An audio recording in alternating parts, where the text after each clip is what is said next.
Mum was sitting at the counter, reading a Pharmacist's Digest. I peeped into the shop through the glass door. There were only a few people in the shop. I got to the main door, which automatically opened, and I quickly ran in. "Hi, Mum." I ran to aisle 5, the far left side of the shop. "Hi, sweetheart. Where are you? I can't see you, darling."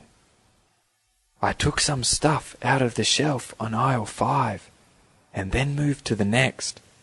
I tried to move as fast as possible. "Edison, darling, where are you? Are you okay?"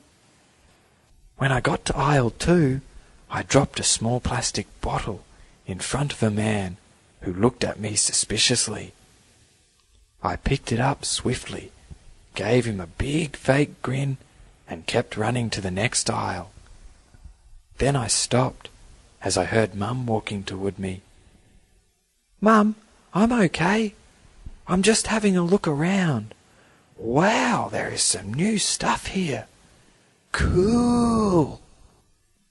Mum was moving to aisle 2, and I quickly moved to aisle 1, where I found the last item I wanted. One shopper walked to the counter and waited to pay. Mum walked back to the counter saying, "Edison, will you wait till I close? I need to do some grocery shopping for dinner on the way. Will you help me, my dear?" I put the stuff in my pockets and got ready to run out. "Sorry, Mum. I gotta go home and do my homework. I've got lots of work to do." "I still can't see you. You're not doing what I told you not to, are you? Don't touch things there. Just look. Oh, you can take a toothbrush. You need a new one." I quickly went back to aisle 2, grabbed a toothbrush, came back to aisle 1, and waited at the closest place from the entrance. I had a quick glance at Mum and shouted, "I got it!" As the shopper walked to the door, I ran and followed her going out. "Bye, Mum. See you at home." Before the door shut, I heard Mum saying, "Be careful riding home, sweetheart. See you soon." I waved at her with the toothbrush in my hand. Mum didn't notice my big bulgy pockets. She just gave me a lovely big smile. I got more stuff from the kitchen and the bathroom and Dad's work shed. Shh! This is between you and me. Of course, I found something really good from my chest. I carefully revised the recipe again and again. My secret recipe for Dr. Dr. Grumpky. It was going to be my masterpiece that would prove we were not failures and that would actually work. I mixed all the stuff gently, putting the ingredients in one by one, and stirred it for a long, long time. It was a big chunk of thick, brown, muddy stuff, which later became green liquid that looked exactly like her healthy drink, and that smelled as bad. I named it gastric. It is my secret recipe, so I can't tell you about all the ingredients, but I will tell you what they did to her the following day. The sun came up, and it was the day my secret recipe would work perfectly. I was deep in thought when I was having breakfast. My hand with a spoon automatically moved and put cereal into my mouth. "Edison, do you want me to drop you off, or do you want to ride to school?" "I'll ride my bike," I answered automatically, without looking at her. "I'm going to see the principal today. I really need to talk to him as soon as possible, you know." I dropped the spoon, and for a moment my brain went blank. I shook my head and ran upstairs to my room. Mum was calling me, but I had to do what I had to do. I didn't tell anybody about my plan, and it was like a usual day. Dr Grumpky came and taught us in her loud voice. Whenever she saw me, I could see her evilish smile, which told me that she was looking forward to my behaviour management. This time I smiled back at her.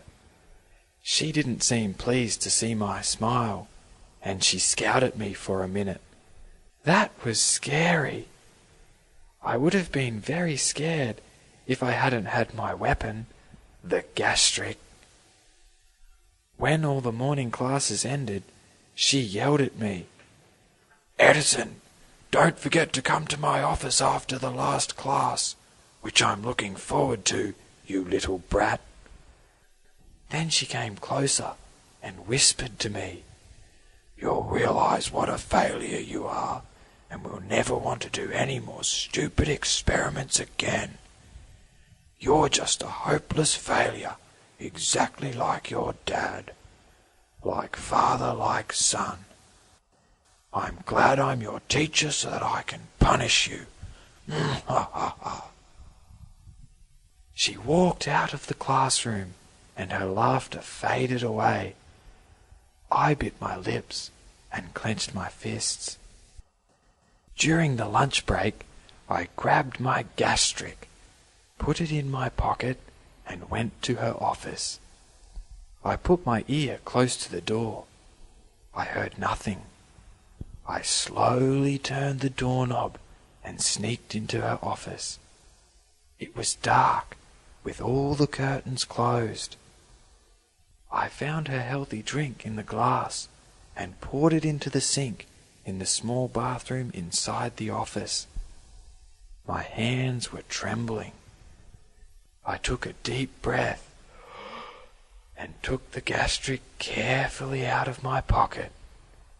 I turned the tap around, opened it, and slowly poured the green liquid into her glass. The smell was terrible. The sweat flowed down from my forehead to the side of my face. My hands were shaking so hard, half with excitement and half with tension, that I dropped the bottle. It just slipped out of my hand. I quickly put my other hand under and grabbed it just in time. I poured out all the liquid and put the top back on the bottle. I carefully put it back into my pocket. Phew!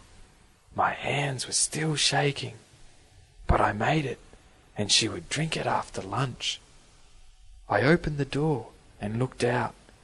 Nobody was there. I swiftly came back to the classroom. I was still shaking. I couldn't eat my lunch. I just kept telling myself, "It'll work. It will. I'm not a failure, and neither is Dad. This time it'll work. It will."